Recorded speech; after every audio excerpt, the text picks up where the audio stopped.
Welcome everyone to another exciting event, Codecademy Communities, and this is a special one because it's actually an international collaboration between chapters in chapters across the community. So, and also another thing that makes this event special is the topic of discussion.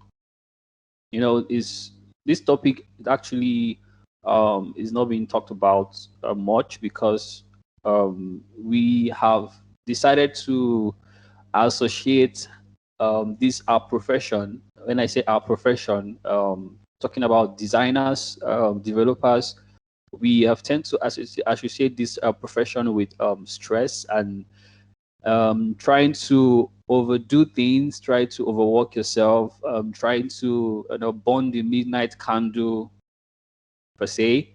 But it's actually more than that. A lot of people have actually gotten to the top level, senior level, without having to do much.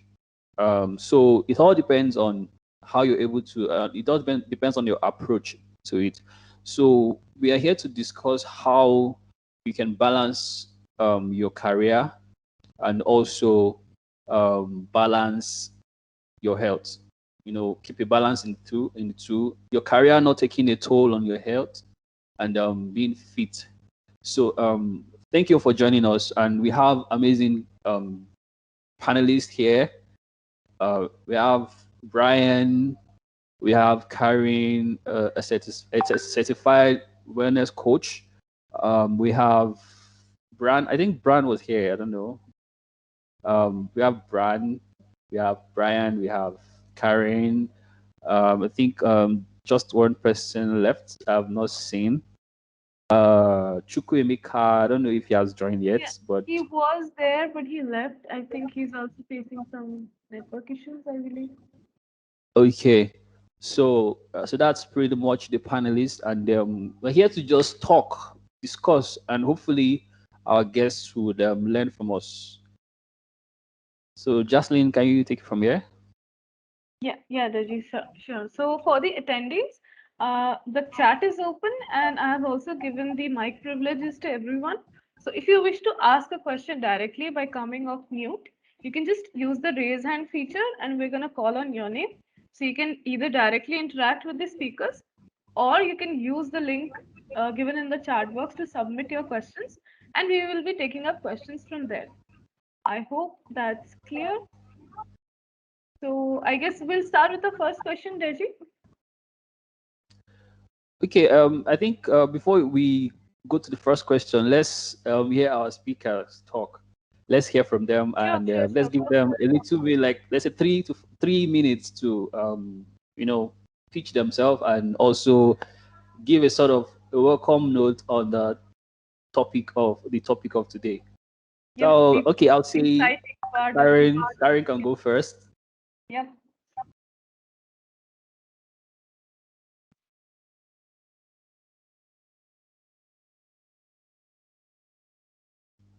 Karen, your mic Karen, is Karen, muted. my apologies. Hello, my name is Caren Wambui. I live here in Orlando, Florida. I am a life and wellness coach. I found myself in this path because I wanted to find the best way to live. They tell us that you're supposed to have a good, good mental health, physical health, and all of this. And I was wondering how. Like, how am I supposed to do all of that and still live my life? And so it took me here into wellness, and I love it. I am a business major, graduating this December, and I want to spread joy. I want to spread happiness. I want to spread wellness because that's what it means to just being the best you that you can be. And grateful to be here in this moment, and I'm grateful to join all the panelists here. I'm very excited for this. Thank you, Karen. Thank you very much. We're excited to have you here. Um, Bryan,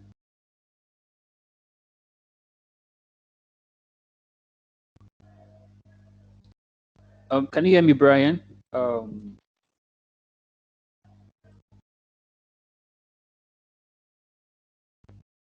Okay, I don't know if it's just Brian, but can everyone hear me?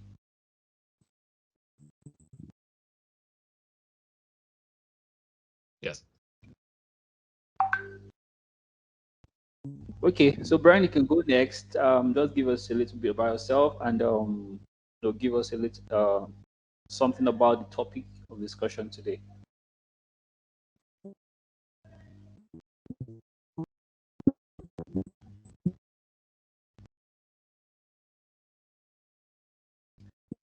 Okay, I don't know if Brian is available now, but I would like to go to Brad Dunn. Are you there? Hi. Thank you for joining us. Give us when I saw you on the speaker lineup, okay, I said I'm really excited to meet you and hear from you. So I think here's my opportunity to meet you. I feel like I've been talked up much more than, and I'm just a developer, guys. No, so I'm a developer, a front-end developer, working based out of Detroit, Michigan, in the United States, and I've been doing this work for a while now. I'm realizing that I'm an old fart now. I woke up one day and now I'm the senior guy in my career. So I've been at this for a while. I've seen a lot of burnout in my day. I've experienced it a lot. I've seen it in some of my peers. I don't think I'm by any means an expert, but been around it enough that maybe we can pass along some tips. But when I'm not coding, I'm trying to get a little bit better at the bass guitar these days. So that's how I try and balance things out and keep things not 100% coding all the time. Right now, I work for a company named DataStax based out of Santa Clara, California. One of the pluses of the craziness that we went through in 2020, working remote, and that's helping a lot with life balance. And when I'm not coding, playing bass, I'm hanging out with my 3 kids and my wife.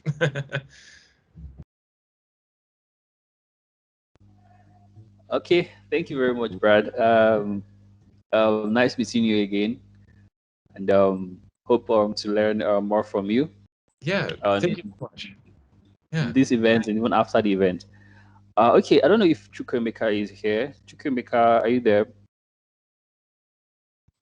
Yeah, I hope you guys can hear me loud and clear. Yes, we can. Yeah, hi. Okay, my name is Chukwuemeka Ifeora. I'm from Lagos, Nigeria. I'm a full stack developer in the day and kind of like a graphics 3D designer by night. So I'm really excited to be here to talk about wellness being as a programmer, not just as a programmer, like in someone in the professional field in general, So like I said, I'm really excited to be here. I'm really excited to get to talk about such a topic. Yeah, thank you very much. You're welcome. You're welcome, Chukwuemeka.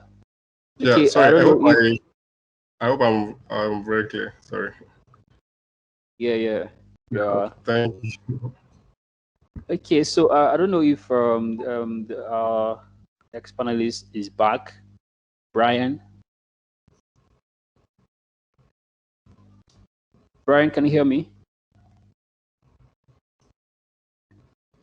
Okay. Yes, I can.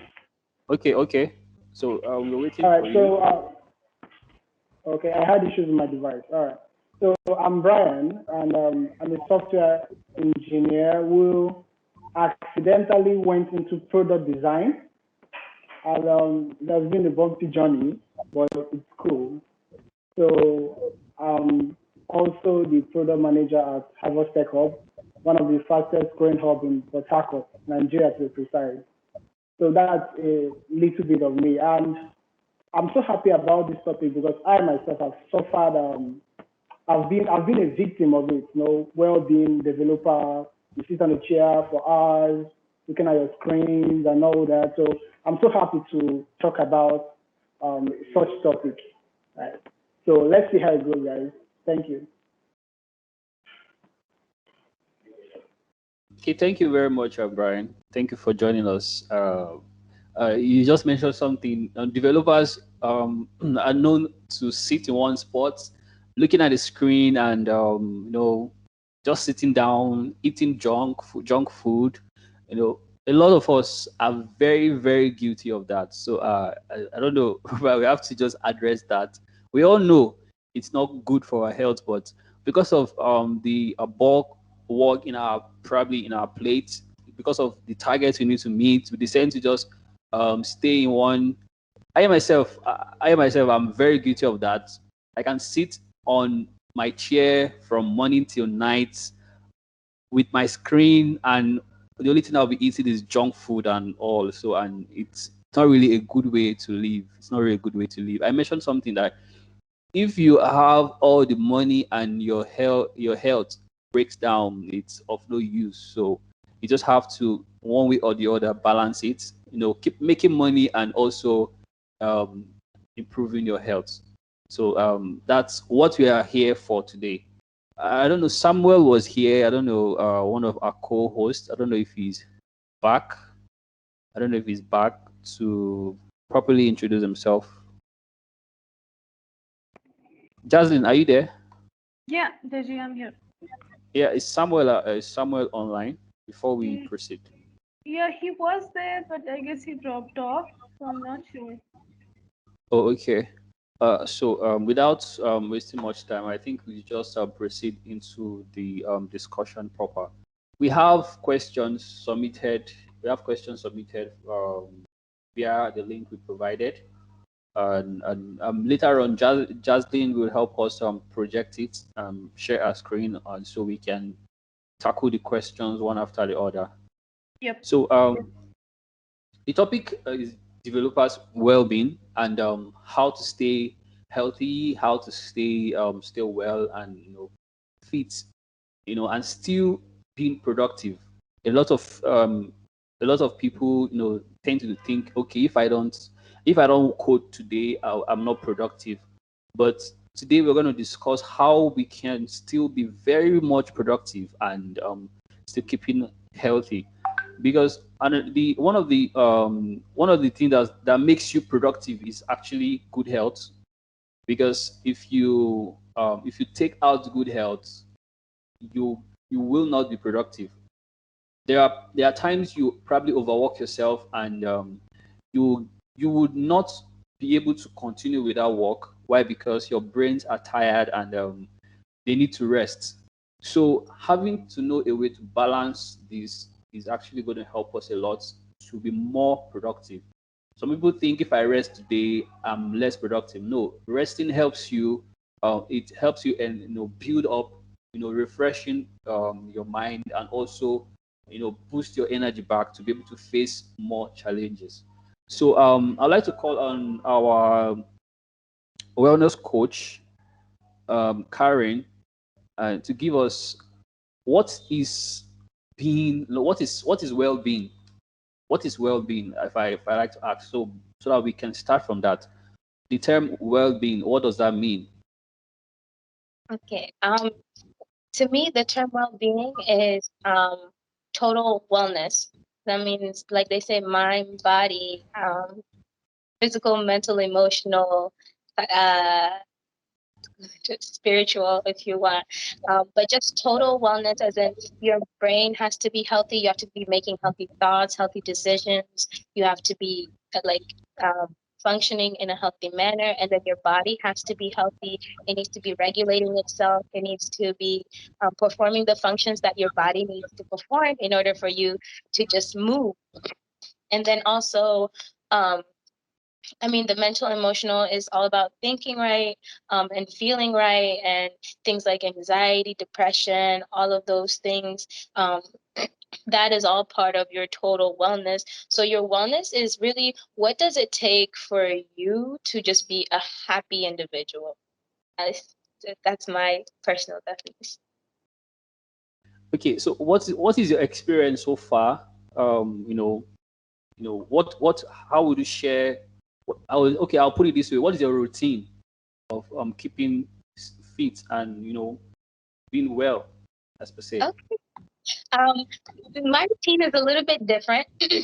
I am I actually structured my life to where I don't work in the daytimes so that I could focus on my health. So I actually work in the night times. I have a morning routine and an evening routine. I keep them the same and consistent. Your body loves routine, and your body is actually moving on a routine called the circadian rhythm.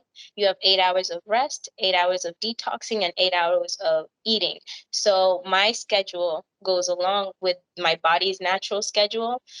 So in the morning, with my morning routine, it consists of, drinking tea and just waking up in the morning, saying what I'm thankful for, stepping outside, getting some sunshine, and after that, I don't eat anything before noon, because noon is when you're supposed to start eating your heavy carbs and protein. So I only eat fruits and vegetables in the morning. And then in the afternoon, that's when I'm busy, that's when I'm moving. So that's when I need all the carbs, the protein, all that energy. And then by 8 p.m. Is when I'm supposed to stop eating.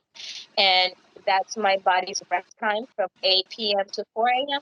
So I am just, again, taking tea, warm liquids, or anything that helps my body in digestion, because from 4 a.m. to noon, it starts the detox process again, where it's trying to flush everything out from yesterday so you can start fresh, you can start new.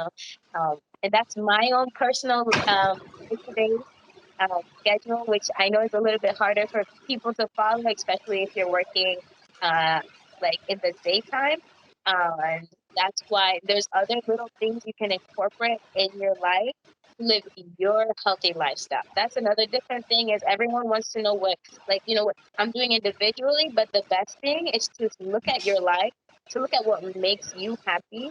I chose this because I love just being in the sun all day. So I get really sad when I'm working in the daytime because I'm just looking out the window. So figuring out what makes you happy, and also there's things like we do have to work, we do have to support ourselves. So figuring out how to work in our own schedules to find a routine that meets our needs. And the key word is really routine. Just find what you need every day, find it, just implement it, and keep the consistency.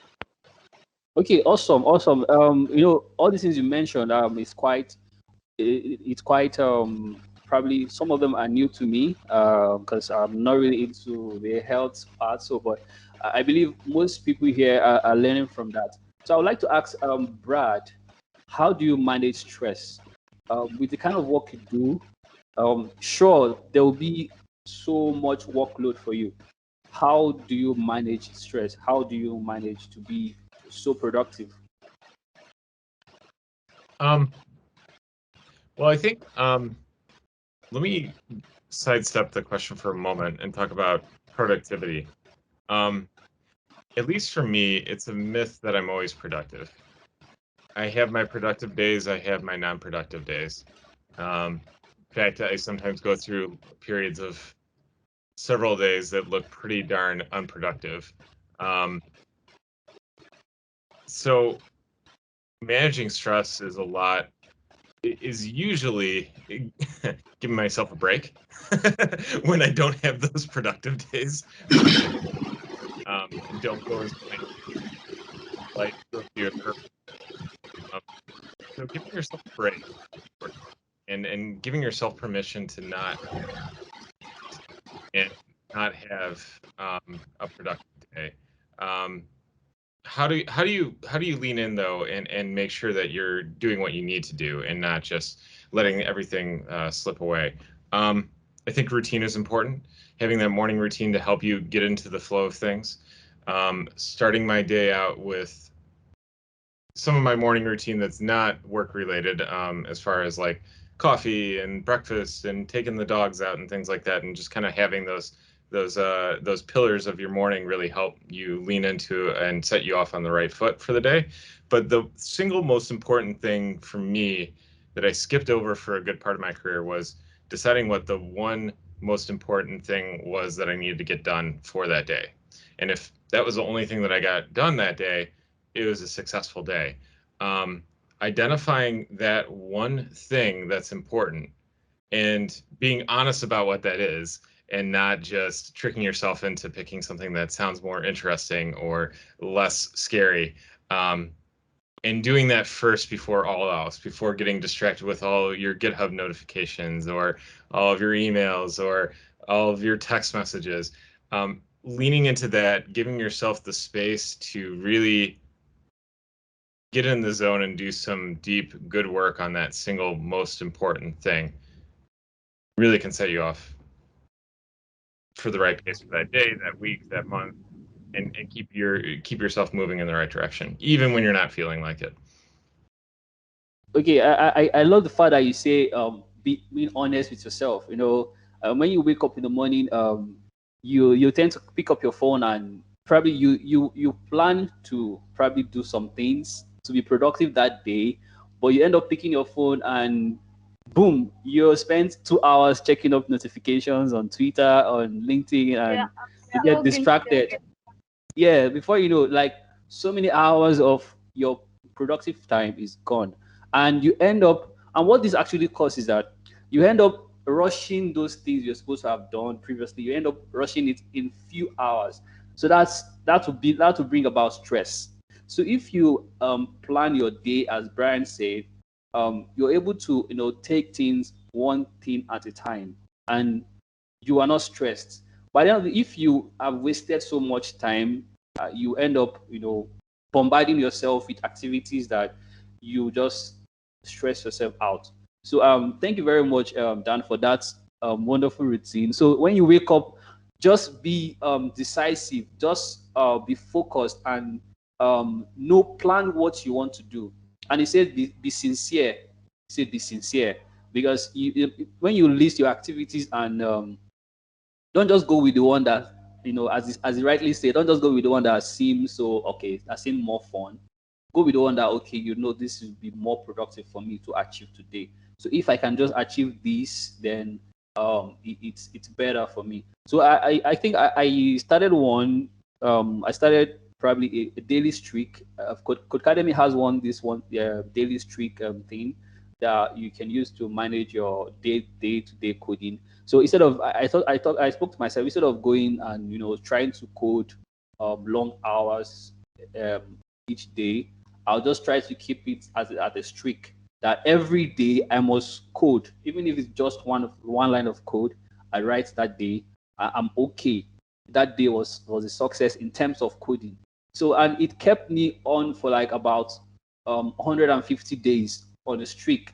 Every day I was coding, every day I was coding. Then I was learning Python, and every day I was learning Python. I was writing Python every day for about 150 days, and that kept me. That made me so good in it. Not professional, not professional per se, but I know what I was able to achieve keeping up to that streak. So if you're able to set up your agenda and follow it judiciously, you'll be able to achieve much. Thank you very much, Brad, for that. So I would like to ask Brian. I would like to ask Brian if I think the question would be, what is your perception? What is your perception of a successful developer? What does it mean to be a successful developer?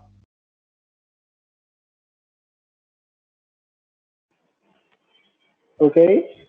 Um, this question is quite personal. Everybody have their own definition of success, right? So, for me, I would say a successful software developer is a developer that gets the job done.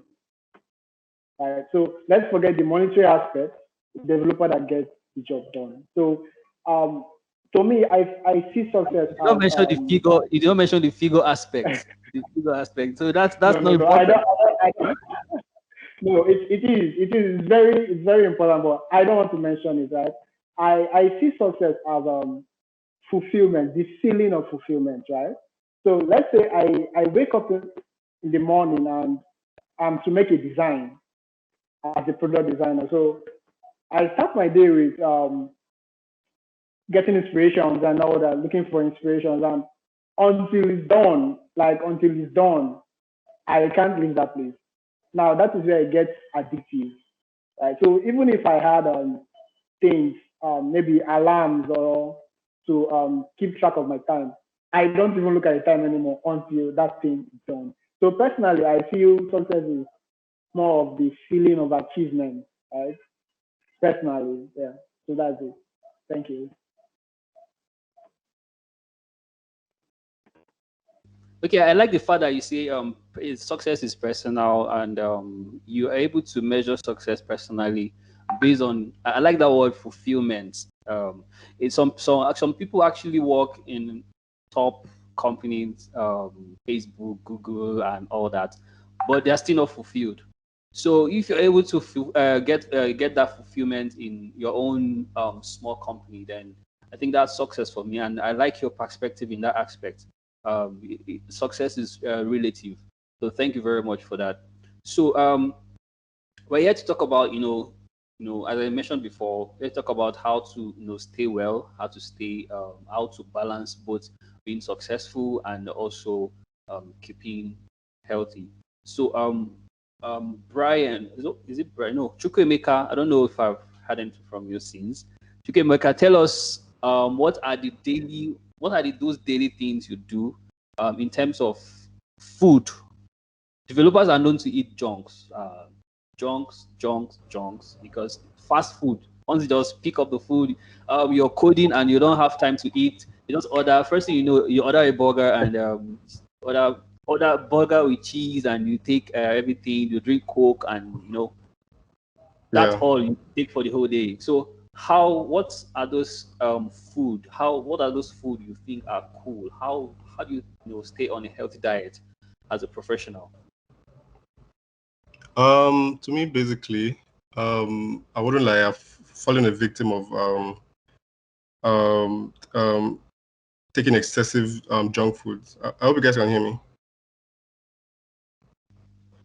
So, am I audible? Yes, we can. We can hear you. Go on, Chukwuemeka. Okay. Yeah. So, I myself have fallen victim to taking in a lot of like junk food. Like, I mean, I don't know if I speak for everyone here. So, I'm not like a kind of person who how do I explain, who is familiar with the kitchen and that kind of a thing. I don't know if you guys are if you guys relate. So I try as much as I can to like kind of balance the whole thing. What do I eat in the morning? What I eat at night? So I don't really have like a specific how do I put it, a specific list of things I take specifically, because I myself, like I said, I don't cook. So Oh, okay. I think that's where we are. That's why we have Karen here. And okay, before we proceed, Samuel, our co-host, is on now. I don't know if you could do a little bit of introduction before we proceed. Samuel, can you hear me? Yeah, yes, I can. Hello, everyone. I was here earlier on with Jocelyn and Deji and Brad, who was our first panelist in the house. I am gonna take the back seat for now, but thank you, Deji, for um, handing, putting me on the spotlight. And I just want to introduce myself. I am Harcourt chapter lead, also a co-organizer for this meetup. I would also co-host just as soon as Deji hands me the baton. So thank you. And I guess we're heading to Karen to tell us about healthy feeding, right? Okay, Yes. so I guess Karen will go. Thank you very much.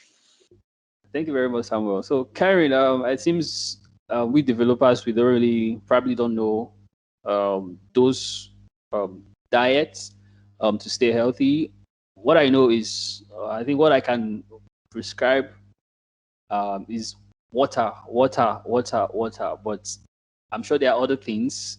There are other things that probably are good for keeping a healthy diet and also being to be productive. Karen. Yes. Okay. I'm really excited about this part. This is what I talk about every day. But just a few things that you can easily add into your lifestyle that will change your life. First thing, the first thing you have in the morning, that's why is honestly, if you could have like just a cup of hot water with some lime. I turn it into tea because I like a little bit more flavor, but just some hot water with some lime, it gets the digestive started. It kicks off that daily detox. It's such a simple thing to do. It's just, you just boil some water real quick, a little lime, and just drink it. And it's actually a little bit refreshing. It's like when you go out, I don't know if they always put a nice lime next to your water. It's a very nice compliment. And when it comes to snacking, the first thing is to really realize what you're craving. So when you're craving things like chips or anything that can really is like really crunchy or chewy, it's normally because you have some built up stress. It's the body's way of releasing stress and tension without like physically having to go somewhere or do something. That's why some people like to chew gum. So when you're in that moment of snacking, you might not be hungry. You might just be a little worked up. Give yourself a 5-10 minute break, stretch, like walk around, just do something to let your brain release it. When it comes to snacking, you can still snack. If you're craving something crunchy because you need to release tension, go get something crunchy. But instead of getting, the unhealthiest chips you can find, look for healthier alternatives. I like nuts, so I'm always chewing on some nuts whenever I'm feeling a little stressed. And just anything else you might have in your area that you like. I also just like fruits are amazing. They come in very different shapes and sizes and flavors and crunch styles. So, sometimes I want something crunchy. I get an apple, I'm crunching away. Sometimes I just want something smooth. And that's the easiest way, especially when you're on the go. Because like you said, you don't have time to go and start cooking or even look in the fridge. So many times I'm just looking at the fridge and I'm like, no, this is not making sense to me. None of this is working. So I always keep fruits. I'm looking at my fruits. Some fruits that I keep, I always have oranges. Anything citrus is really going to be good for your digestion, as well as breaking down the mucus production in your body. So when you're starting to feel sick, again, get on that hot tea with lime. It's really gonna help you out. I also keep, I don't know if any of you enjoy it, but an avocado pear is so nice. It has so many great nutrients and vitamins and good oils and stuff. And it's creamy. I just enjoy that. I'll put that on bread or something quick and easy, but something that I enjoy as well. Mangoes are so sweet. Sometimes you need something sweet, just something I don't know, comforting. I make smoothies if I have a little bit more time, but there's options. It's just we have to take the time to figure out what options are around us and what options we like. Because just because you like one thing doesn't mean I like it. And I do eat chips. But I look for the chips with the fewest ingredients. I love plantain chips. It's plantain, oil, and salt, just like that. So it's not being healthy is not about depriving yourself of the things that you enjoy. It's about just finding a balance, understanding that you are mind, body, spirit, and just finding how to balance yourself in the different areas. Because if you beat yourself up about eating the wrong thing constantly, then now you're still going to eat them, but you're going to feel guilty eating them. That's the only difference. And when you tell yourself, like Brad had said, sometimes I actually make videos, Paradise Wishes. I do Monday Motivation, and I have some video called The Extinction of Perfection. I used to want the day to work out perfectly the way I wanted it to. And I had to realize that's not how life works. I have to give myself breaks. I got to give myself a moment. I need to take time aside to just let things work out how they were supposed to, as long as I come and do my best. Like Bryan has said, just keep pushing. I know what my goal is. And I just do my best to reach. And if whatever I don't accomplish, I can do it tomorrow. So Tomorrow's another day. Thank you very much for that. Okay, okay, that's awesome. And I know you mentioned something. Staying healthy is not about depriving yourself of what you love, but knowing how to keep the balance. Okay, that's a new one. I think I'm going to write it down. Just knowing how to put a balance in every aspect. You probably you love burger, but know how to put a balance of eating burger now and not eating it too much, or eating it probably not every day. So that's something I'm taking out of that of your talk now. Okay, so we're just going to move into trashing those questions. We had questions submitted by the attendees. So this is where our guests, our panelists will work much, because we're going to see those questions and we'll see how we can put give in an answer that best fit.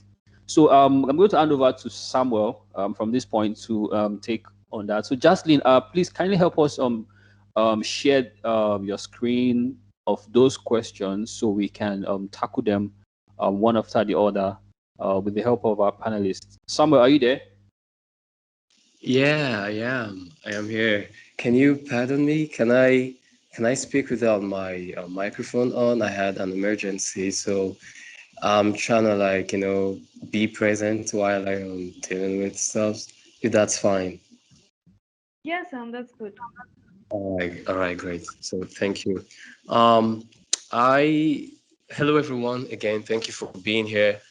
This event it's one of the most anticipated events from us, all of us at Codecademy Chapters, and we know that this topic is something that isn't like the attention, isn't getting all the attention it deserves.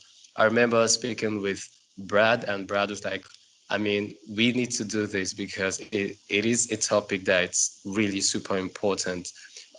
Developers' well-being, holistically. And that's why we carefully selected every panelist here.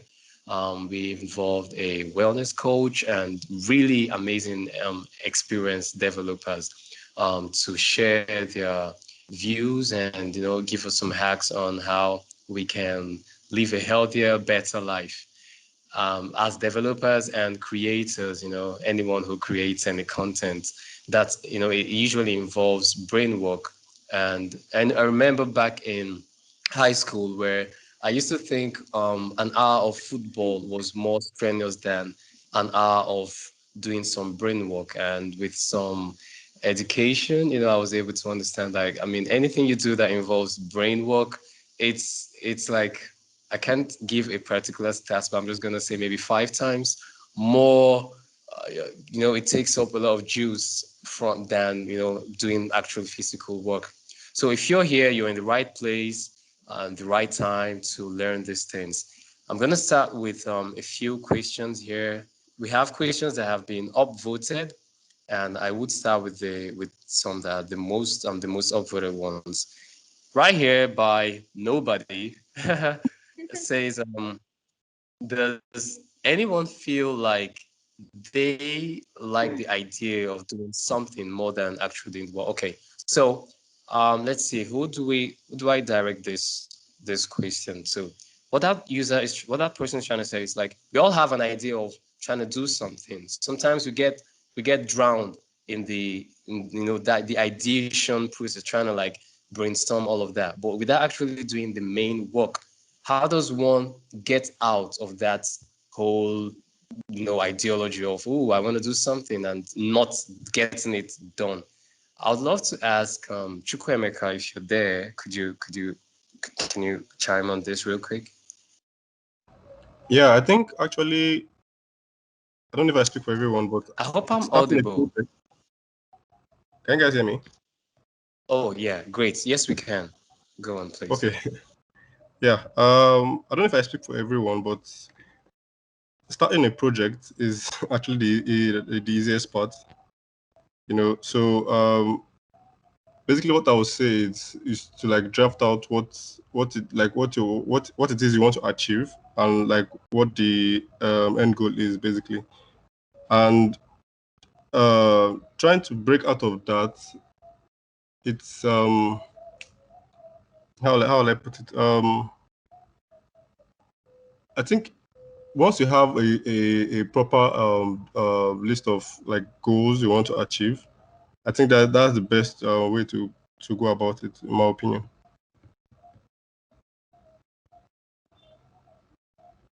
I hope I'm audible. Hello?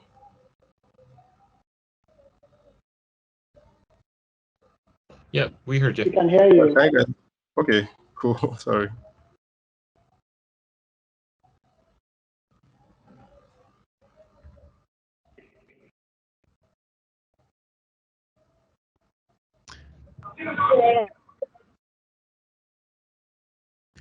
I think I'll just kind of take that in a slightly different direction.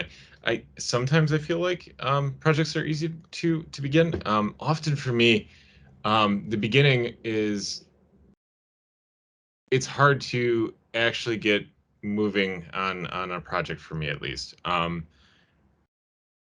I tend to be a bit of on the deep thinker side, and getting into the mode of action is a bit tough for me sometimes. The trade-off being, there's a lot of brainstorming that happens. There's a lot of ideation that happens. There's a lot of cool ideas, a lot of different ways that a project could go, a lot of different ways to achieve what you're trying to achieve, the problem you're trying to solve. So to the point of the question, like, how do you not spin off in other directions or take things too far or go a little too scattershot? And for me, the way that I found to be the best is to accept the fact that it's a little bit difficult to get going on a project. For me, having that brainstorming session is just part of the process. Reminding myself, though, that you need to just get moving on something, and what is the bare minimum that I need to do to flesh out an idea, to get some feedback, to get something in someone else's hands other than me, and get someone else's perspective on it. So kind of taking this big idea approach and then taking a step back from that, often by leaving my desk or doing something else for a couple hours or looking at it the next day, and deciding what's the bare minimum that I need to do to get this off the ground and get some feedback.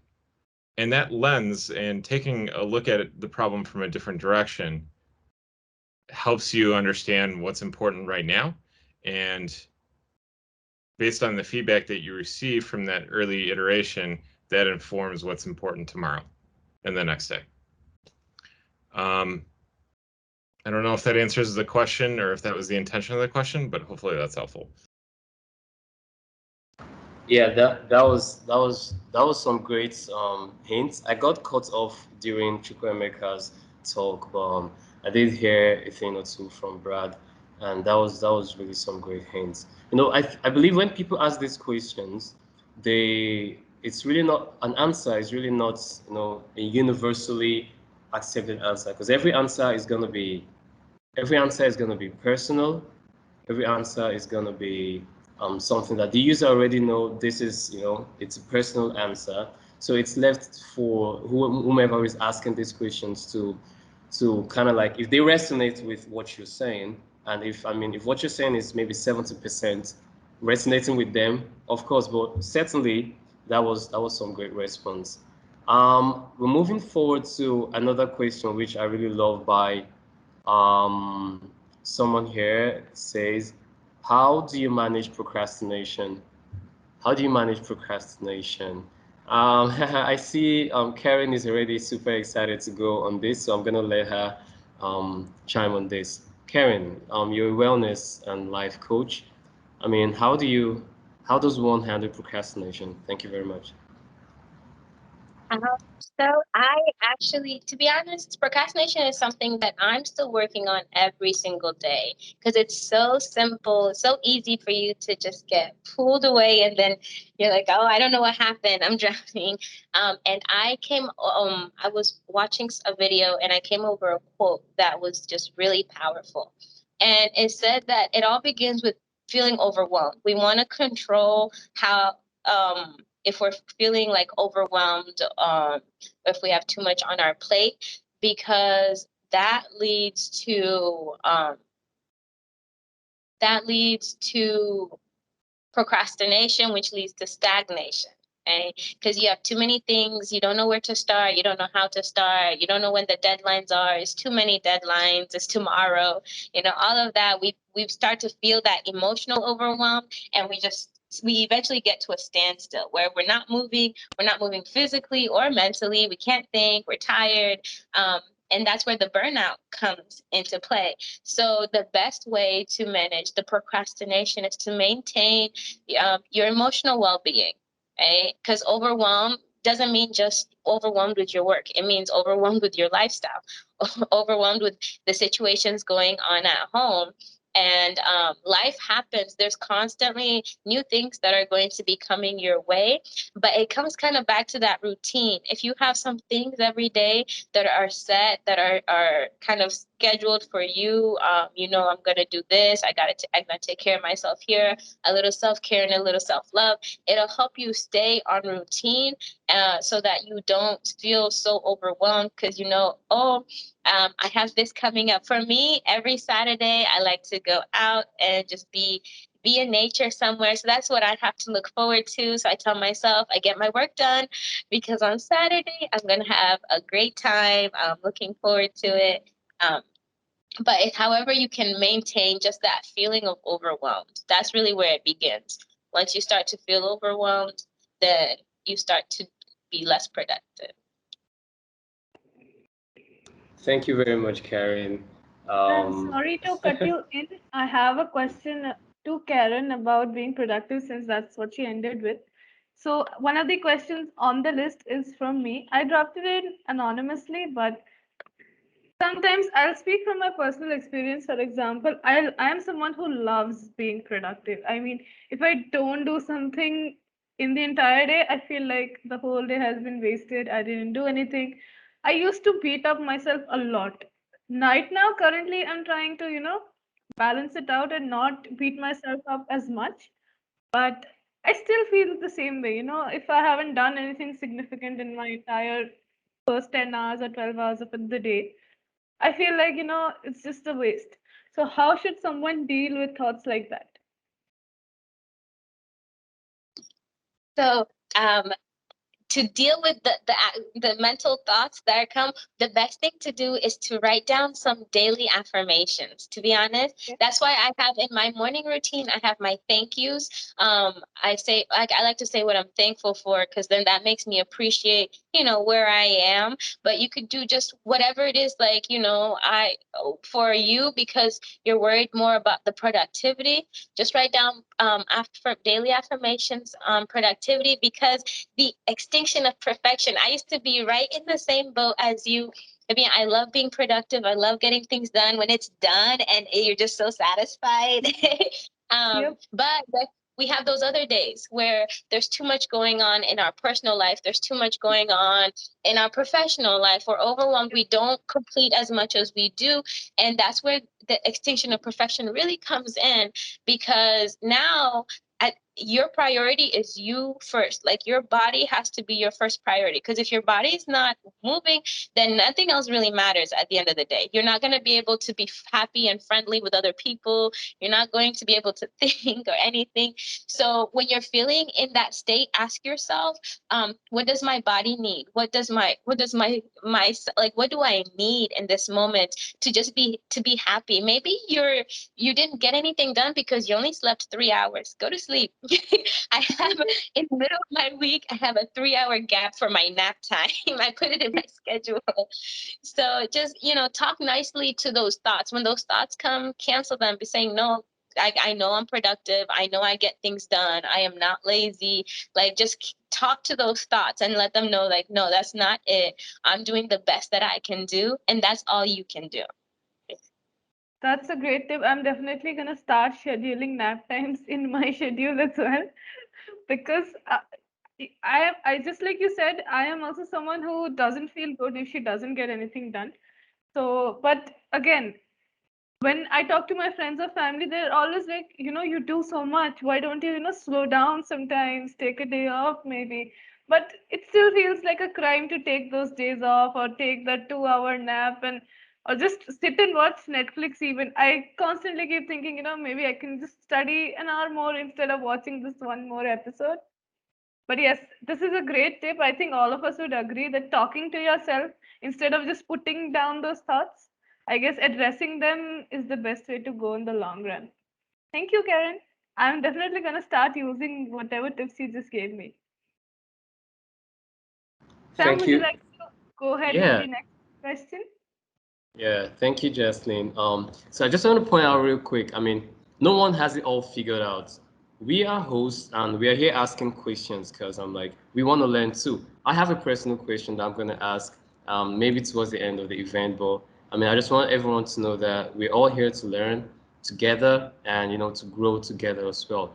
There is a question here that interests me. I was going to direct that to Mr. Bryan because Mr. Bryan is a co-founder for Harvoxx Tech Hub, and he also acts as a human resource manager as well. And so this question is really directed. Probably it's from a female saying how should a female deal with stereotypes? I know probably I should direct this to a female, but considering the fact that you're a co-founder and if you have an employee that is just the female in a team, what environment do you create to make sure that she doesn't feel stereotyped, So I don't know if you get my question. If you do, I'd love you to chime in on that. Thank you very much.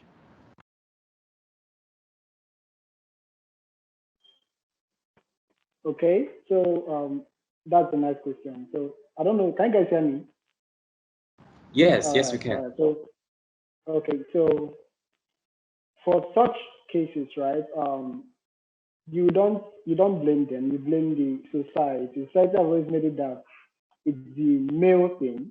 So whenever the female comes around, it's like they are not fit, right? So in such cases, what you do is you make them feel like you don't even notice their gender, right? The same stuff you give to the guys, you also give them, but you need to follow them up because they are kind of an emotional being, more like the male that are logical. So it gets to a point where things might get difficult and they might back out. So at that point, you need to follow them up. So you create an environment where there is gender equality. So if you are giving this to A, you also give this to B and you give this to her. Right? Make her feel like you can do this, you can do it, right? You forget that it's a guy thing, you can do it. So it's more of encouragement and follow up. It's actually a mental something, right? And it's something that has existed for a long period of time. Well, I pray it changes very soon. So that is what I do in such cases. I don't make them feel this is for the girls, this is for the boys. No, everybody go into it, but I put more pressure behind the girls because I know if you don't follow them up, they might back out very soon. I feel like it's too difficult and they back out. So that's how I address such cases. Thank you. Thank you very much, Brian, for approaching that from an employer's perspective. I don't know if Chukwuemeka is here, but I think I can see Brad. So Brad, can you come at this with a fellow, an employee perspective where there is another employee, but she's the only one in the team? How do you create an environment where, to reduce that level of stereotype? Thank you. Yeah. So there's kind of a new buzzword or phrase that's coming up that I think is really important and really I'm seeing a lot of positive change in our industry where we're talking a lot about, at least in the US, unconscious bias and unconscious bias training. And really what this is, and this is more general than just male, female, really zoom out to, because humanity is complicated, right? No two of us are the same. This could be race, gender, sexual orientation, whatever it is, whatever makes you you and maybe makes you different than some of your peers or what has traditionally been seen as like a quote unquote real developer. how do I take a look inward at me and realize that I have some unconscious bias, that I might, without realizing it, think that my female coworker might be less than capable of performing a task, or that I might be jumping in and trying to be too helpful too directly and taking over agency. How do I take a step back and realize that I might be talking over someone, or might be dominating a particular conversation? And really all this comes down to is understanding what my inherent biases are, forgiving myself for those biases because they just are. We are human beings, and we do some pattern matching and we go, oh, this person looks this particular way, I'm going to put them in this box because I've met these 5 other people that are similar to the way they look or act, so I'm going to draw some conclusions. We do that automatically without thinking about it. So accepting that, and then taking a step back to directly challenge those things. So it has actually nothing to do with my female coworker and everything to do with me and my BS and being more conscious and understanding what that looks like. I think that's the most important thing, and really that spiders out to a lot of different things. So as individuals, as coworkers, as colleagues, as peers, as mentors, that's what we can do to really make the workplace successful and equal for everyone.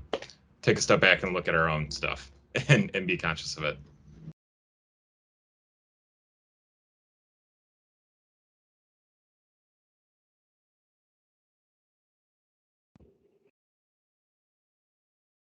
I think, yeah, as a girl in tech, since I've just recently started working, I agree with what Brad is saying, because recently it happened with me as well.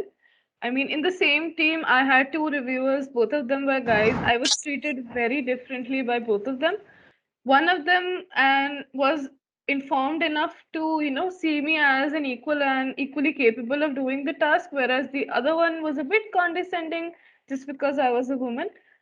But luckily enough, my manager, who all 3 of us worked directly under, he was understanding enough. And yeah, I mean, he gave me the benefit of the doubt. Yeah, we can't judge you unless we see you perform. So let's not go with any preconceived notions and just focus on the result. And eventually, yes, the reviewer who had misjudged me, he came forward and apologized. And that's exactly what Brad said, that we are human, we make mistakes. He might have realized that he was being unfair towards me. And I guess that realization is also a really big thing, and he deserves the credit for that, for coming forward and accepting that he actually misjudged me. So identifying and rectifying, I think that's the best way to go, because we can't really change anything overnight. Yeah, just to chime in also, can you all hear me? Yes, Sam, we can. All right, good. Just to chime in on what you, Jaslyn and Brad have said, that it really has it has so much to do about the person than, I mean, the lady in quotes who feels that maybe she's being treated preferentially or somewhat. I had a conversation with Caren sometime where some lady was being racist to her, and the lady had no idea. So individuals can have this feeling without even them knowing, and they try to treat the lady lesser. Sometimes they have no idea about like this is going on, and probably when you enlighten them, like I don't like the way I'm being treated, I don't like the way you talk to me with no respect. And probably if genuinely they are not aware of what they're doing, they can come to light of okay, Lydia, can you drop your question in the chat box? And if you have a question, can you drop it in the chat box? We're gonna attend to it, okay? Thank you. So some people probably have no idea that this is going on around them, and it's really important that we speak up. I think if I'm trying to like merge the 2 points together, that it's important that you speak up, probably speak to someone about it, speak to the person rather about it, and hear from them if this is intentional or if it's something they can change moving forward. Speaking about approaching people, there is a question here that says, how does one approach their boss, telling them that they are depressed or experiencing burnout, especially at a very critical stage in production, in software production? How does one approach? This is a very critical question. I'm probably just going to drop it on the table amongst our panelists and have anyone who is very comfortable to come at this to speak first.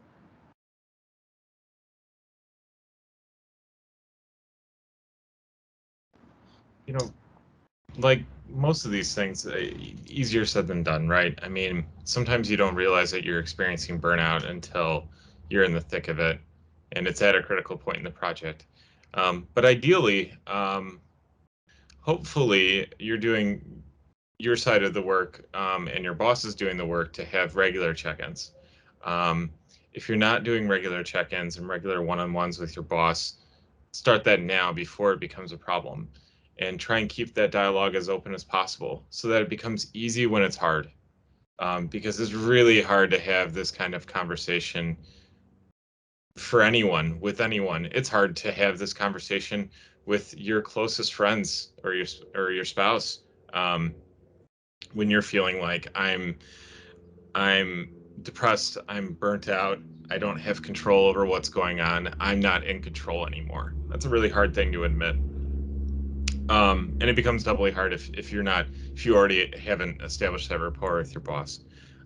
So that would be the first thing I say is like take a step back, try and do the pre-work, make sure that you're establishing that relationship, because then it's a lot easier to have that conversation.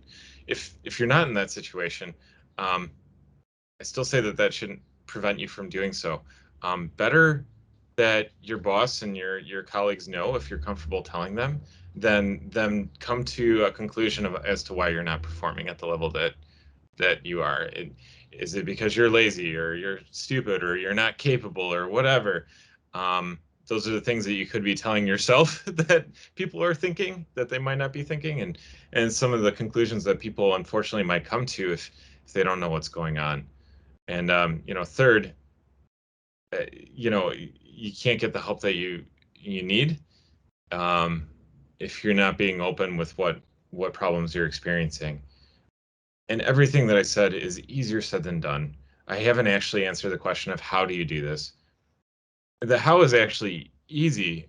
You go and you do it and you say, I'm experiencing this. This is what my real experience is.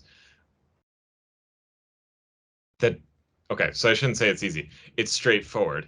That's the answer. Is you have to do it. Is it easy? Hell no. And that is one of the hardest things that you have to do, to admit that you need help. But there's no shortcut, unfortunately. You can set yourself up for success by putting in the work early to establish that relationship and make it a bit easier. But unfortunately, that's just one of those hard things in life, in my opinion. You got to lean into it. Thank you, Brad. Is there any sorry. other? Yeah, go on. Yeah, so like what he said, letting your boss know, like forming this relationship beforehand is really a good idea. But what if it's in the case where your boss isn't the kind of understanding type?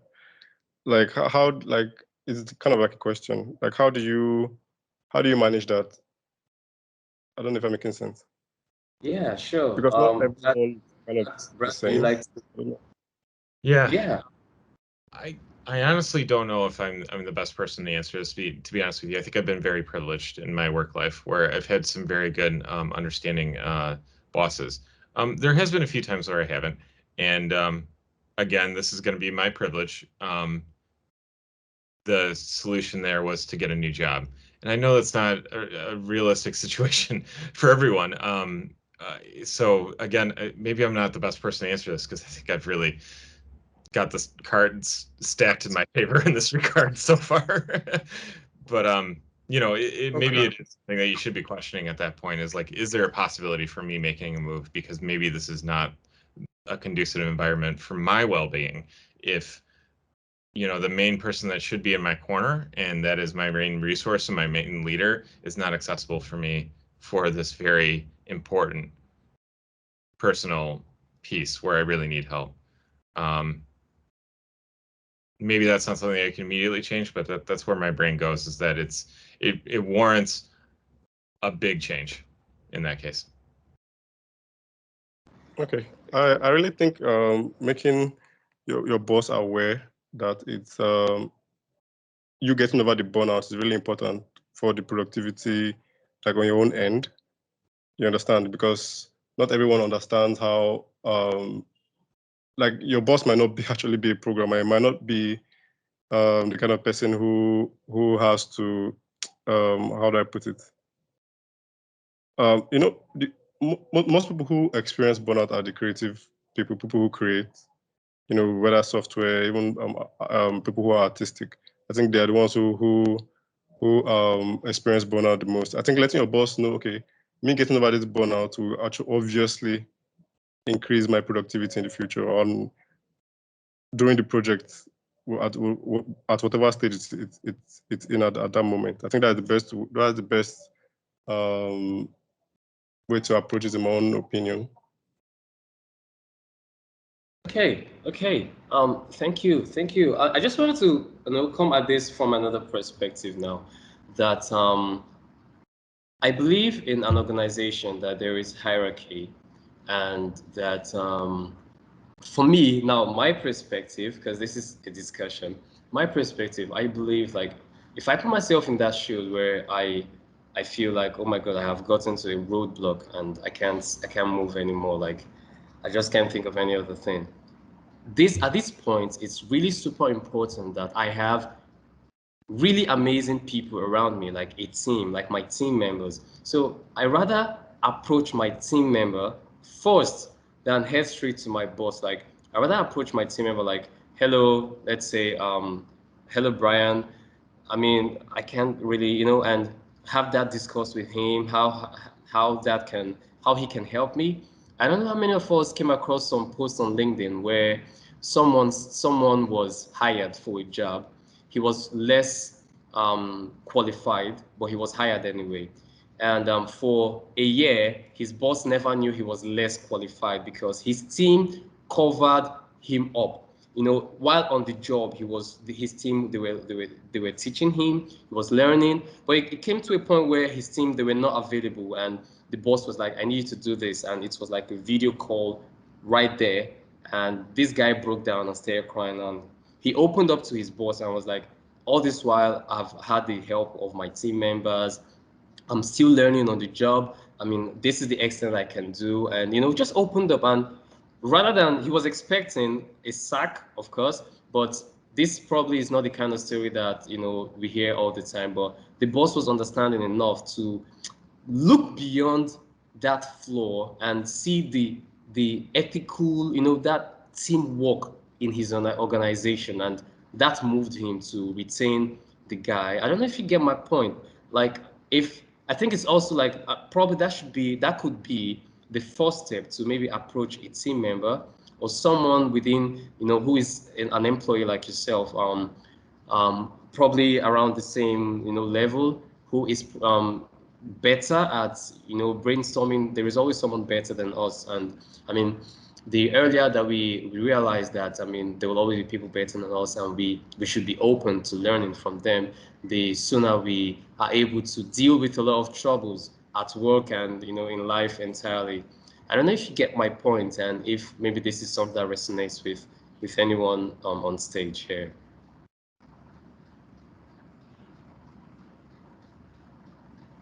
Something to say on that point, actually. Because in wellness, it's also mental wellness. And one big thing is communication. Not we're all, but a lot of people have a hard time communicating, and communicating effectively or properly. Because there is a way to go about it. I believe that first, your mental health should be one of your top priorities, because you can fake it for so long until you hit that burnout, and then you realize that the burnout wasn't really physical. It was all mental, and so I have quit jobs because they were mentally too extraneous. And that I understand, like, that's not always the best decision, because then I was stressed about not having a job. And so I had to learn, I was like, okay, there has to be a way for me to do this, to handle this. And like Brad has said, when I like communicating with your boss and seeing if they're understanding enough, and if they are, then they'll be willing to give you a little leeway. And if they're not, then you start making an exit plan, because you're going to have situations throughout life. If you're expecting to be here for 10 years, and in the first year, your boss, your supervisor, your managers, you realize that they're not really supportive in that area, then make a 2-year exit plan. Make something so that you know, like, okay, I'm here because I have to be here. I need to be here, but I'm making plans on being somewhere better. And just that hope that, like, okay, I'm pushing towards something better, is honestly sometimes enough to keep you going when things are really tough. Because life just gets like that sometimes. So I just want communication, but it starts with communicating with yourself and not lying to yourself, and letting yourself know, like, yeah, I really do need help. I really do need to reach out, whether it's to my coworkers or to my manager, my supervisor. I need help somewhere.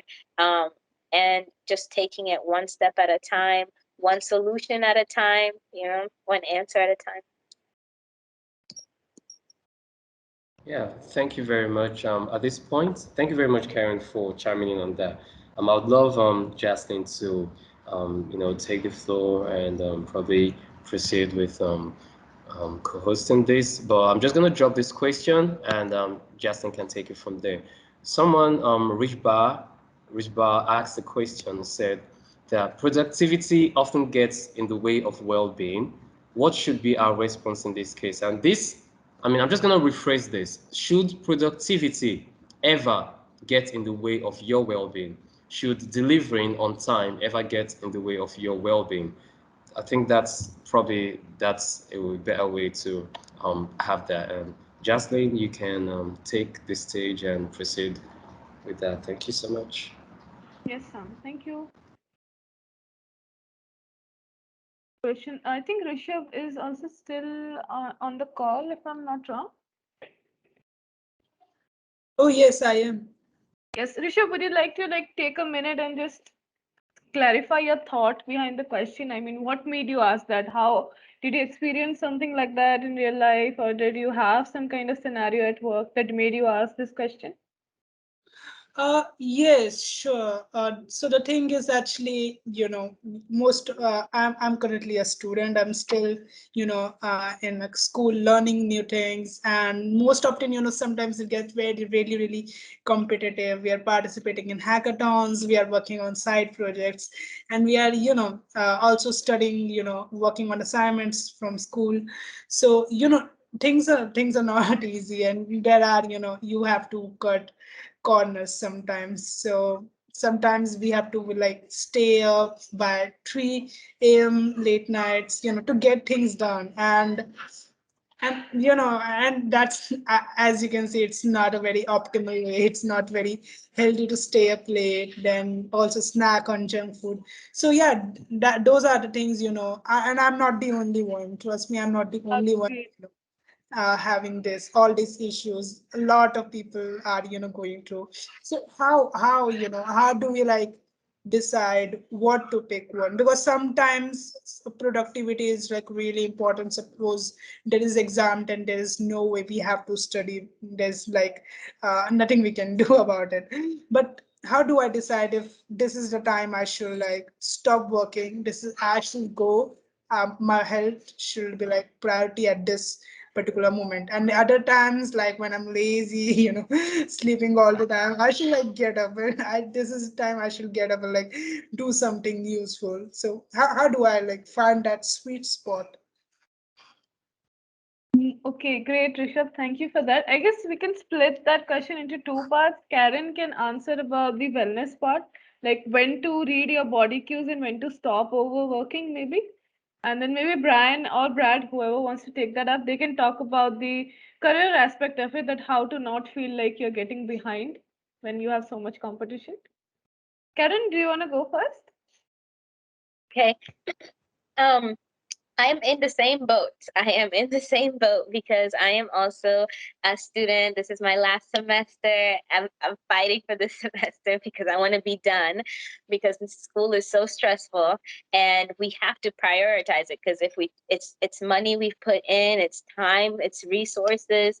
Um so this for me, I don't this is one of the areas where there's not a single sweet spot. At least I don't think so, and you really just have to take it situation by situation and try and figure out the best way to move for you. If it's something that is what I've learned, if it's really important and you're just too overwhelmed, no matter whether it's I'd consider it an emergency or you would consider it something else. Like it could just be that you're just overwhelmed at communicating with your professors. Communication, I just, and not just in school, just always communicating with your supervisors, whoever. I've worked a lot of my professors, it turns out that they wanted me to pass too. They just didn't like that students don't communicate. They wait to the last minute and be like, oh, I don't know what to do. And the professor's like, you have 1 week to turn in all these assignments. But if you communicate early, as life is getting challenging, a lot of professors will work with you. They'll extend a deadline for you, or they'll reopen an assignment for you. And if the professor doesn't do it, sometimes I go and talk to the school, because sometimes, I mean, at the end of the day, I did pay for this education. So I'm here. So however I can be helped, I'm ready. And then on the other part, when it's just me being lazy and not necessarily wanting to do my work, that's where discipline comes in. And the discipline to start, I make a plan at the beginning of every semester. I put down my coursework. I make a little calendar of when I'm creating my own deadlines, not like that are before the actual deadlines. And I push myself towards my own deadline. And if life happens, I take a little leniency or whatever, then I'm still okay, because my deadline is always before the actual deadline. So then I'm like, okay, then, I messed up, but I have a little more time. I can get on top of it. But if I maintain consistency and if I maintain discipline, then that lazy aspect should never be to the point where you're just feeling so overwhelmed, unless there's other factors in life. And again, when there's other factors in life, just communication is key. Just speak to people, tell them you're overwhelmed, tell them you need help. Everyone's been overwhelmed, so they understand it. And yeah, I think that's the best way. Thank you, Karen. That makes sense. I mean, unless we tell people we're struggling, no one's gonna know, right? So we have to start speaking up more. I hope, Rishabh, you got all of that. Maybe Brian, you want to take up the part where you feel like, you're not up to the competition, or people are getting ahead and you're getting left behind. How should someone deal with that?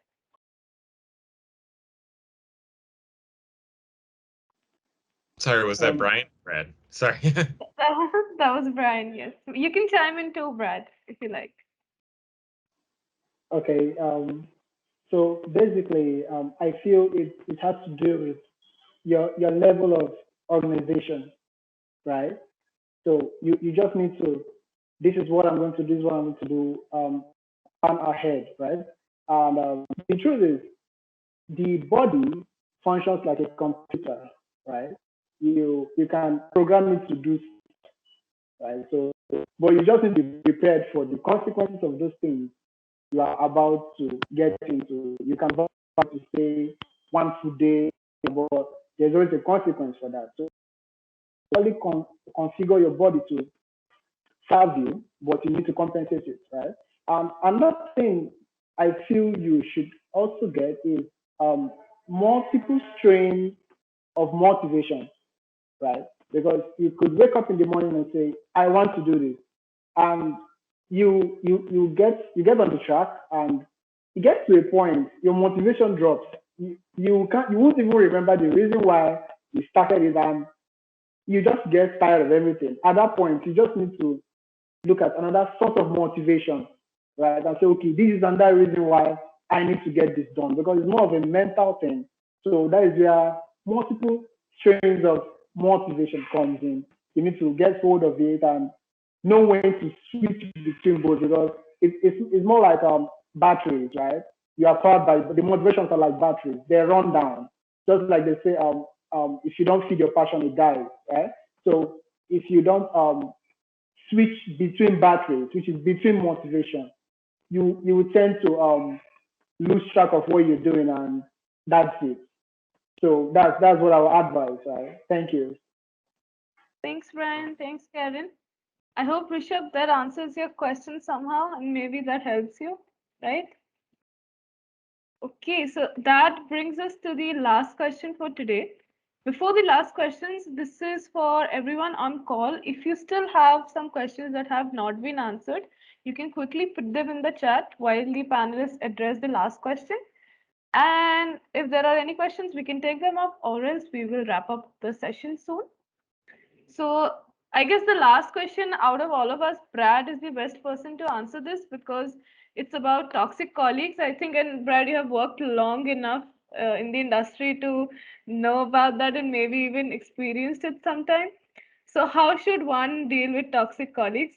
I'll elaborate a little bit on this since I have just started working. So, I mean, I'm someone who gets angry sometimes. I try not to get irritated really soon, but it does happen a lot. And sometimes, it's like, should I say this or should I not? Whether it's work appropriate or not, whether to voice this concern is work appropriate or not, or whether, they're just being themselves and they're not really being toxic. It's just me who thinks that. So how should we do it? How should we deal with toxic colleagues? And how should we figure out when to draw the line with them? Yeah. Oh gosh, this could mean so many things, and I feel like I could talk more about how not to deal with the situation than how to deal with the situation. But I guess the first thing that I try and do, and it kind of goes back to some of the other things that we talked about. The line that I draw through a lot of things is empathy. It's really easy to stay in our gut reactions to things. And this is true not just in our work life, but in all aspects of our life.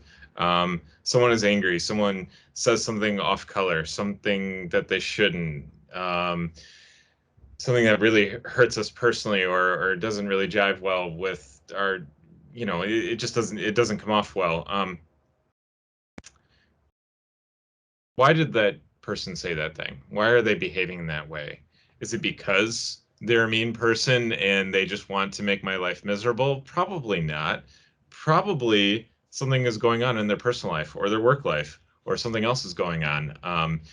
What is the story that they're telling themselves to come to that conclusion that they might not even realize?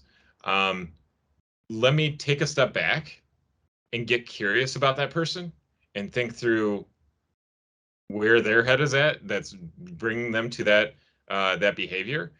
That does a couple things. One, I'm not getting upset about the situation anymore. I'm now taking a step back and looking at it like I'm now problem solving like I would my code. Why is this happening?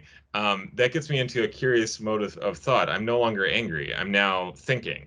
And then it allows me to ask questions or talk about their emotions and what they might be experiencing and put out some couched guesses, like, it seems like you're feeling this way. Is this bothering you? What's going on here? I think, and this has a real profound effect on most people's reactions.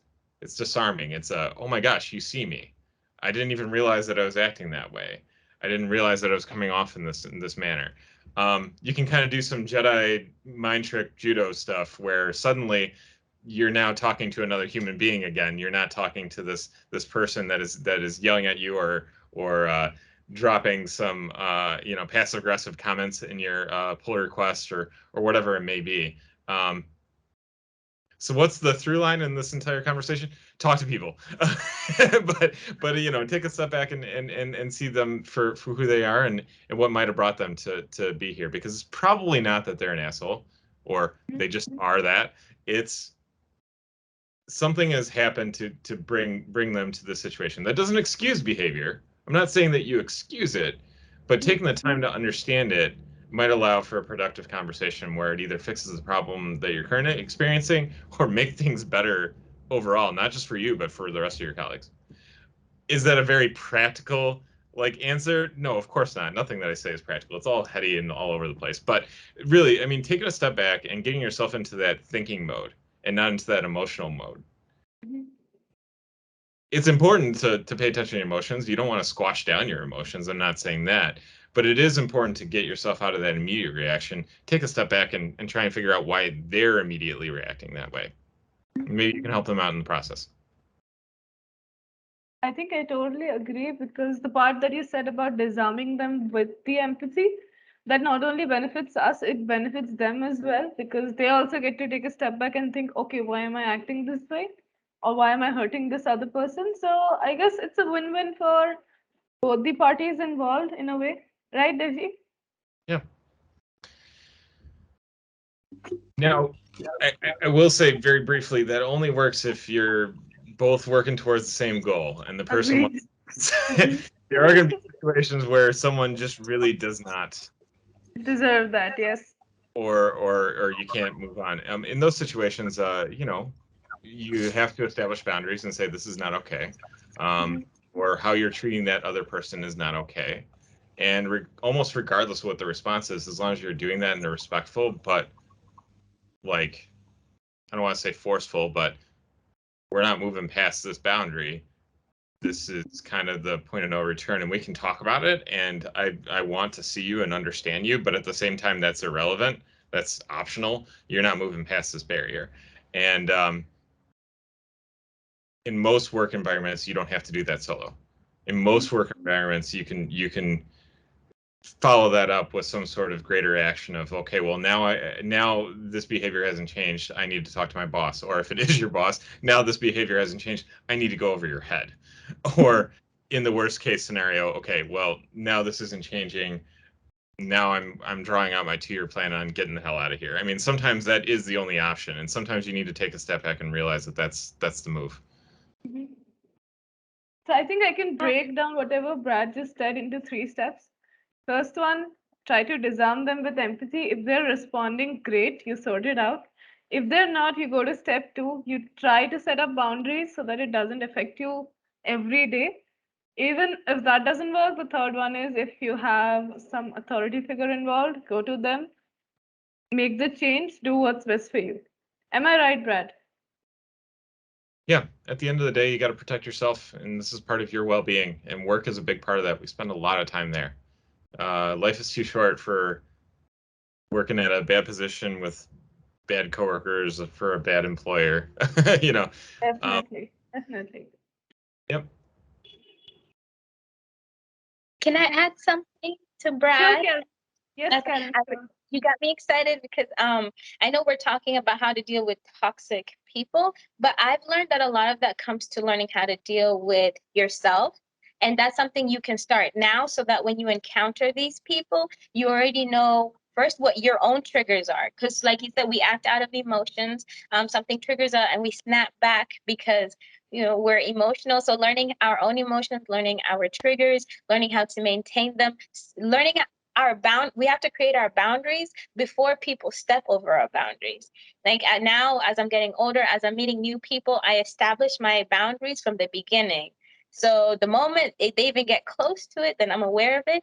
And I just play that because my blog is actually about that, is learning how to deal with yourself, how to maintain yourself, maintain your peace. My number one thing is I follow the peace. If this situation, if this environment is not bringing me peace, then something here isn't working. It's not right. And I start with myself, because I can't control the reactions and the responses of other people. I can't control what they're going to say or not say. I could say all the nicest things in the world, and I might still get yelled at because they are going through their own situation. So when it's like really difficult and I have to because I'm the one who's going home upset. I'm the one who's, rethinking those thoughts because I'm the one who's hurt by it. I've been learning how to not let those words affect me, how to just keep going and know that I have a purpose, I have intention, I'm working towards something, and they just that they need to be pushed further out in my circle because they're not adding to the value, the peace, all that.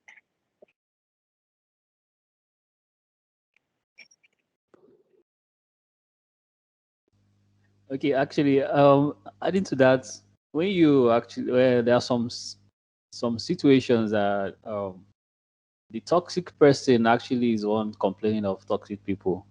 You end up finding out you are the toxic person, and it actually happens a lot that okay, the people who are the trouble are the ones making the complaints in some cases actually.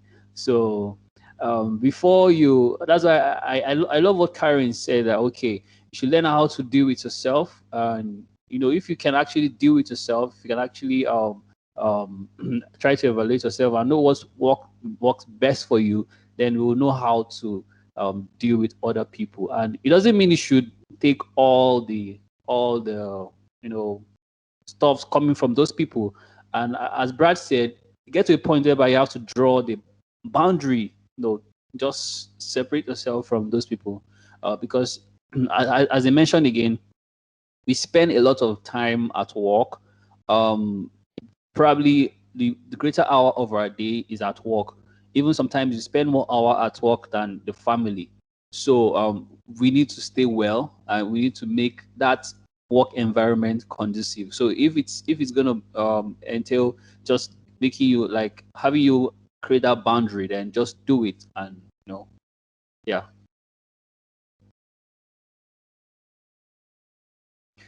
So Jocelyn, I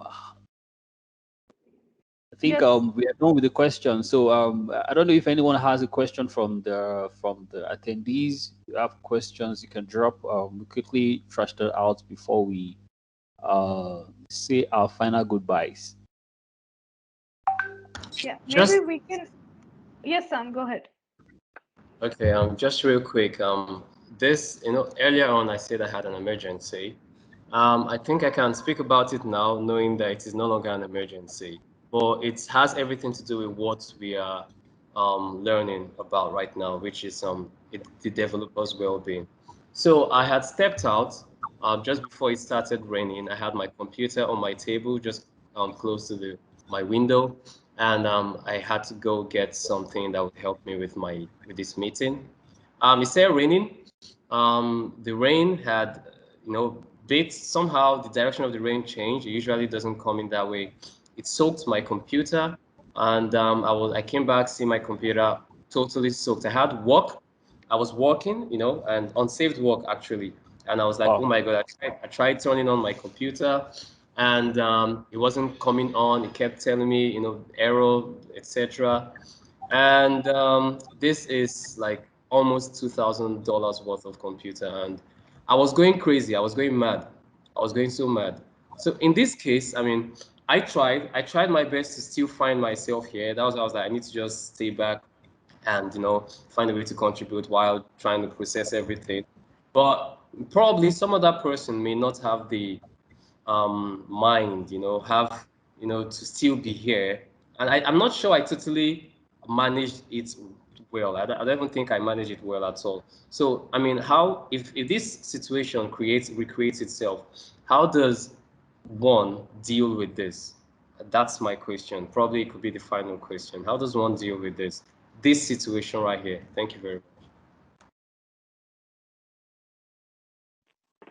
much. Okay, can I take that? All right. So, Samuel, concerning such situations like this, right? The best way to deal with it is being thankful. Yeah, because let's say while you went out, something bad happened to you. Would it come back to your computer? Right. So yes, it's something bad happened to your computer. You need mostly.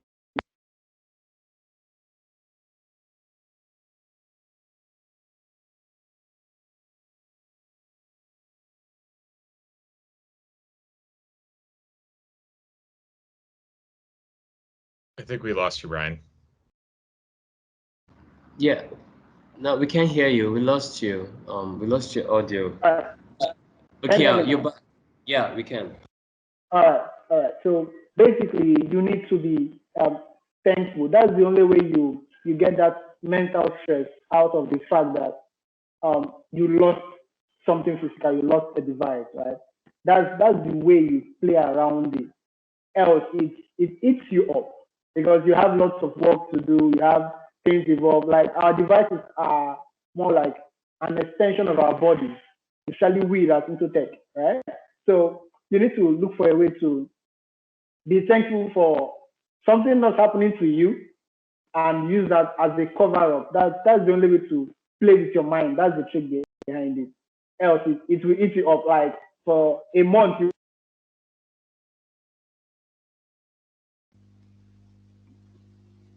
Okay, I think one thing I could add to that is probably saying what could um what could be worse. Like try to think of probably yeah. a worst scenario could have happened, but at least it will kind of help you go by that present situation. Okay, yeah, you just probably might want to you are in a situation whereby you're about to lose a PC of $2,000. Whoa, that's a huge money. But having to go through that is actually saying, okay, what could be worse? And at the end of the day, it's just the most important thing is your life. And if you're still there, that means you can get another PC of even a higher cost. So yeah, I think that should get you by. Yeah, just to chime in on that as well. I am using the computer right now because it came up.